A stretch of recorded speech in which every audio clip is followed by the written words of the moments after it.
Je vous souhaite la bienvenue sur la chaîne YouTube Zen dans mes pattes. Aujourd'hui, nous allons aborder le thème comment construire une relation de confiance avec son chien.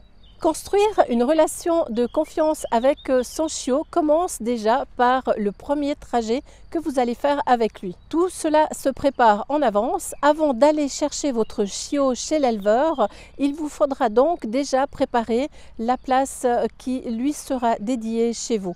Idéalement, pensez à lui mettre un petit matelas, 2 gamelles, une qui sera pour la nourriture et une gamelle d'eau, de façon à ce que quand vous arriverez chez vous, le chien saura exactement où aller et quelle sera sa place. Maintenant, important aussi, si vous avez la possibilité de le faire, accompagnez-vous d'une autre personne qui conduira à votre place pour que de votre côté, vous puissiez être à l'arrière en toute sécurité avec votre chiot.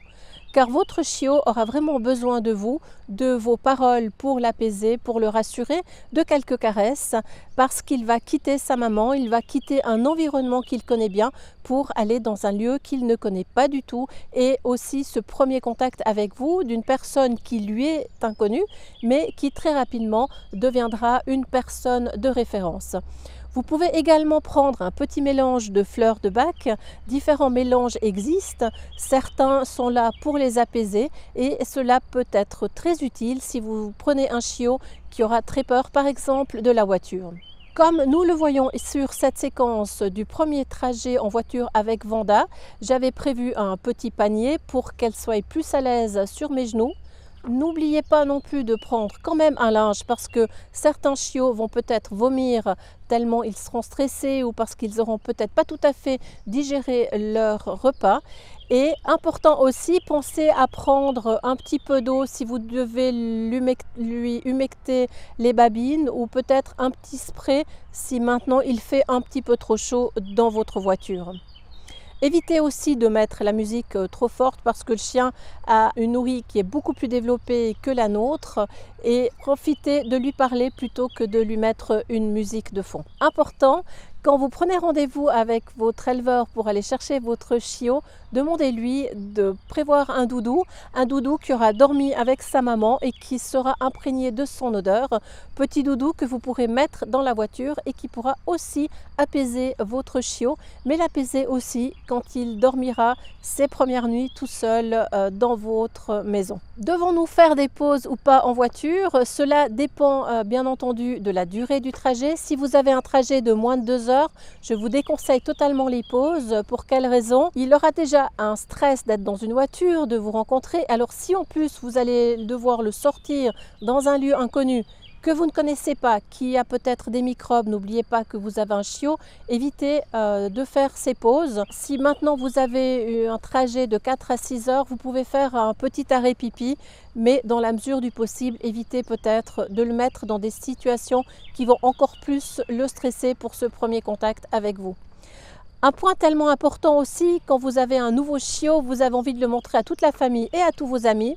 Donc pensez peut-être à le laisser les premiers jours seul avec vous pour qu'il ait vraiment cette relation, ce contact qu'il établira avec vous et proposez-lui, présentez-lui des rencontres. Oui, c'est important, mais de façon tranquille et ne faites pas venir 10 personnes à la maison le deuxième jour que votre chiot sera là parce que de nouveau pour lui, ça sera une source de stress et c'est important cette première semaine qu'il s'habitue à vous. Important aussi quand vous prenez votre chiot, prévoyez une visite vétérinaire tout simplement pour faire un bilan de santé et pour faire également les rappels de ces vaccins puisque nous sommes dans une phase où comme un jeune enfant, le chiot pourra très facilement attraper des maladies.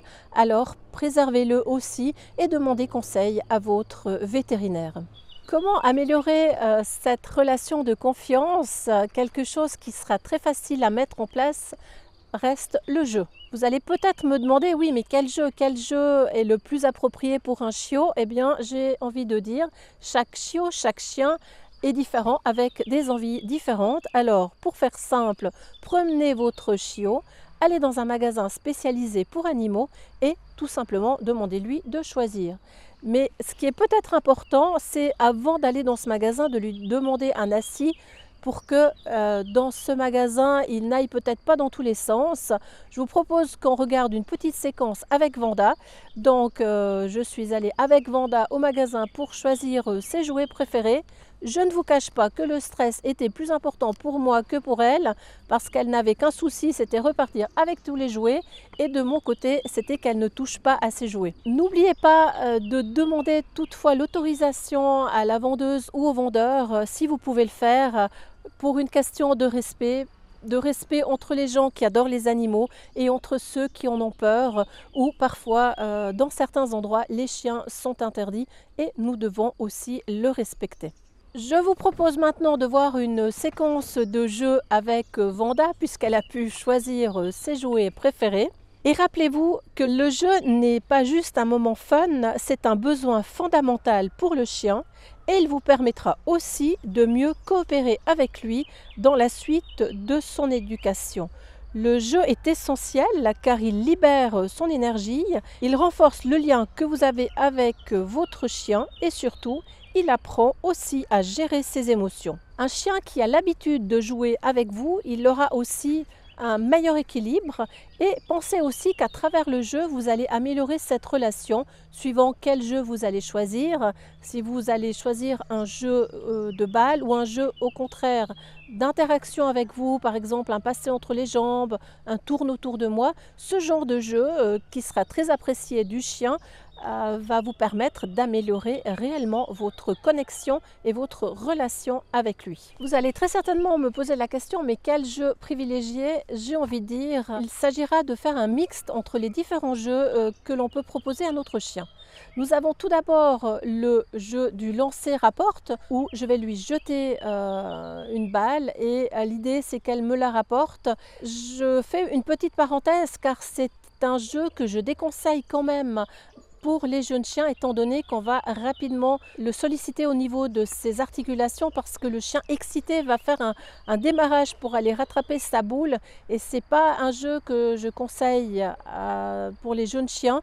Par contre, là on voit Vanda qui est dans la neige, donc l'impact sur les articulations sera moindre, mais vraiment à faire avec modération avec un jeune chien. Un jeu que j'aime beaucoup et qu'on peut vraiment utiliser, jouer sans modération, il s'agit du jeu de l'attraction, avec toutefois une règle: je gagne, tu gagnes. C'est pas toujours le chien qui gagne, ni son gardien qui doit gagner.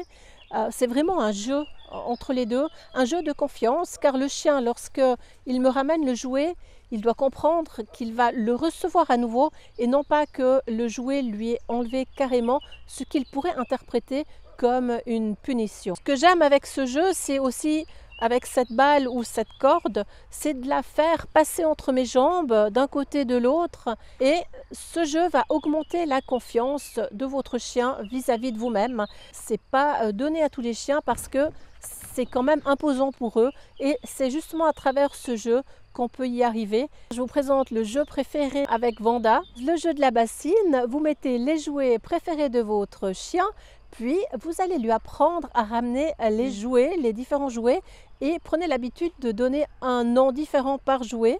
Et ensuite, vous allez alterner ces jeux, lui demander de ramener une fois son doudou, une fois sa baballe. Et je vous propose de me suivre. Donc, dans cette séquence de jeu avec la bassine, cela sera très compliqué parce que le chien sera super excité, voudra jouer avec tous les jouets. Donc, mon conseil, demandez-lui de respecter la bassine et de faire un assis devant cette bassine. Le chien doit aussi apprendre à jouer sur ordre et non pas d'aller dans tous les sens. Et c'est vous, ce qui est hyper important, qui déclenchez la phase de jeu avec un ordre et qui donnez un stop à cette phase de jeu. Et le chien doit également l'apprendre. Donc, ce jeu semble facile à réaliser, mais vous n'allez pas réussir à faire cette séquence en une seule fois. Donc, ayez de la patience. Vous devez avoir beaucoup de patience et y aller pas à pas, étape après étape. Pour résumer, on le voit ici, jouer avec son chien, c'est communiquer, c'est se comprendre, se faire confiance, se jeter parfois des petits clins d'œil.